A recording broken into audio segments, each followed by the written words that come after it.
पहले आप सब लोगों को गुड आफ्टरनून, आदाब, नमस्कार। शॉर्ट नोटिस पे आप लोग आए, आप लोगों का बहुत बहुत धन्यवाद। जैसा आप जान रहे हैं, प्रॉपर्टी टैक्स को लेके लोगों के मन में बहुत सारी शंकाएं कुछ है, तो हम क्लैरिफाई करने के लिए आप लोगों के माध्यम से हम लोगों को बताना चाहते हैं कि प्रॉपर्टी टैक्स एक्चुअल में है क्या और कितना लगने वाला है।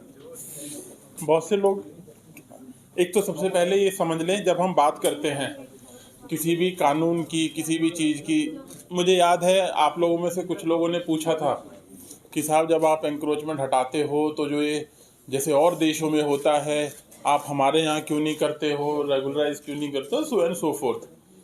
तो जब हम बात करते हैं भाई पूरे देश की, तो उसी हिसाब से प्रॉपर्टी टैक्स भी एक ऐसा टैक्स है जो पूरे देश में लगा हुआ है, और JNK अपने आप में सबसे लास्ट स्टेट या यूटी है जिसमें ये इन्फोर्स किया गया है। किसी भी म्यूनसिपैलिटी की आय का एक मुख्य साधन जो है प्रॉपर्टी टैक्स होता है। अगर आप देखेंगे कि जनरली जो म्यूनसिपैलिटी के जो काम होते हैं वो लोगों से जो रोज़मर्रा के जो एकदम टच वाले जो कार्य होते हैं वो सबसे ज़्यादा म्यूनसिपैलिटी ही करती है। आपकी साफ़ सफाई होगी, आप घर से बाहर निकलोगे तो साफ़ सफाई होगी, मतलब जन्म से लेके मृत्यु तक जितने भी एसेंशियल काम है वो म्यूनसिपैलिटी के दायरे में आते हैं। और म्यूनसिपैलिटी अच्छे से सर्विसेज प्रोवाइड कर सके तो उसकी एक आय का एक साधन होता है प्रॉपर्टी टैक्स। और ये एक तरह का प्रोग्रेसिव टैक्स होता है जिसमें आप जो गरीब होता है, मतलब आप ऐसा नहीं लगते सब पे एक समान लगाते हो, जो गरीब होता है उस पर कम लगता है और धीरे धीरे उसके हिसाब से बढ़ता है। सबसे पहले जनाब, ये कोई नई चीज़ नहीं है, पूरे देश में लगती है और JNK यूटी में सबसे लास्ट में लगाया जा रहा है। सेकंड, सर ये हर महीने नहीं देना है, ये साल में एक बार देना होता है। तीसरी चीज़, जो भी इससे पैसा आएगा, मान लीजिए SMC का एरिया है तो वो जो म्यूनसिपल कॉरपोरेशन श्रीनगर है, म्यूनसिपल काउंसिल है, तो ये बोलते थे कि साहब ये रोड जो हमें बनाना है या नाली हमें बनानी है तो उसके लिए पैसे की उन्हें कमी होती थी।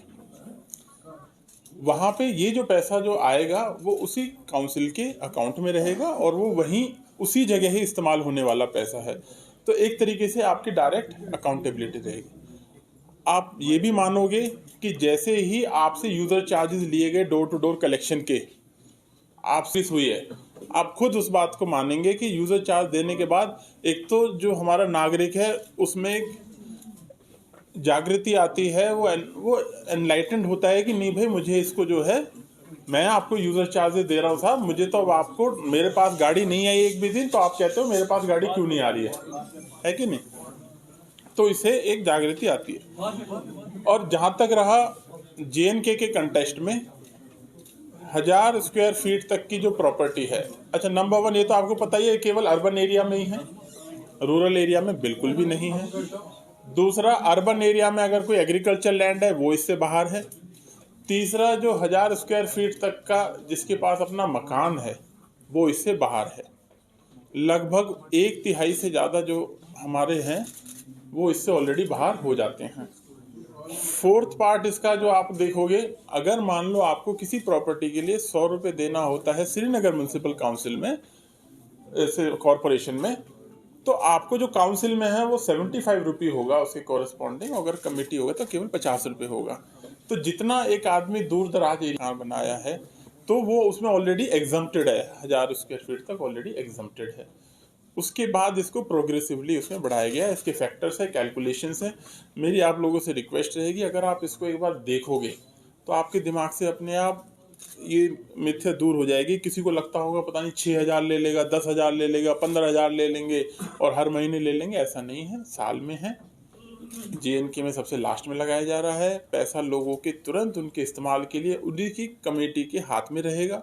जो काउंसलर रहेगा, जिस एरिया से एक बार कमेटी में पैसा आएगा तो वो उतना ही उससे अच्छा काम कर सकता है। और जो हमारे रेट है वो पूरे देश में सबसे कम है। उसका स्लैब आप लोगों के माध्यम से न्यूज़पेपर्स में भी दिखाया गया था कि कितना है। अगर मैं इसमें सिर्फ श्रीनगर कॉरपोरेशन है इसमें, क्योंकि कुछ एरिया आप जानते हैं श्रीनगर में भी कुछ पॉश एरिया है, किसी के सर्कल रेट बहुत हाई होते हैं, किसी के सर्कल रेट बहुत कम होते हैं। तो एक रेजिडेंशियल एरिया जो है मान लो 1500 स्क्वायर फीट तक है, तो वो 100 रुपये से लेके 1150 रुपये तक जाता है, मतलब मैक्सिमम अगर किसी का सर्कल रेट है। इसका जितना आपका बनता है उसके लिए एक कैलकुलेटर डिज़ाइन किया जा रहा है जो वेबसाइट पे दिखा दिया जाएगा, जिससे आप लोग भी खुद एक बार उसे देख सकते हैं। तो है ना, उसको कर दिया है। बाकी इसके बारे में कुछ ये आप इनको जो बताना चाहें और इसमें ऐड कर सकते हैं। समझाया है कि किस तरीके से जो प्रॉपर्टी टैक्स जो अभी 21 तारीख को नोटिफाई हुआ है J&K में, इसको लागू किया गया। 2-3 point sir, I may be there would be bit of repetition also.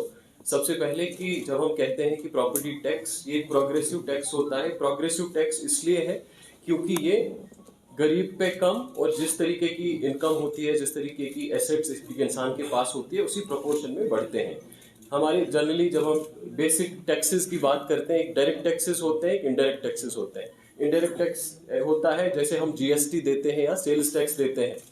For example अगर ये पेन है, ये पेन अगर 20 रुपए का है, इसमें अगर 2 रुपए का टैक्स है, ये 2 रुपए गरीब को भी देने पड़ते हैं, ये 2 रुपए अमीर को भी देने पड़ते हैं, ये 2 रुपए किसी मिडिल इनकम वाले बंदे को भी देने पड़ते हैं। तो इनडायरेक्ट टैक्स जनरली रिग्रेसिव, इसको प्रोग्रेसिव नहीं माना जाता है। लेकिन जो डायरेक्ट टैक्स होता है वो प्रोग्रेसिव होता है। डायरेक्ट टैक्स में एक जो सिंपल एग्जांपल हम जानते हैं, दैट इज इनकम टैक्स।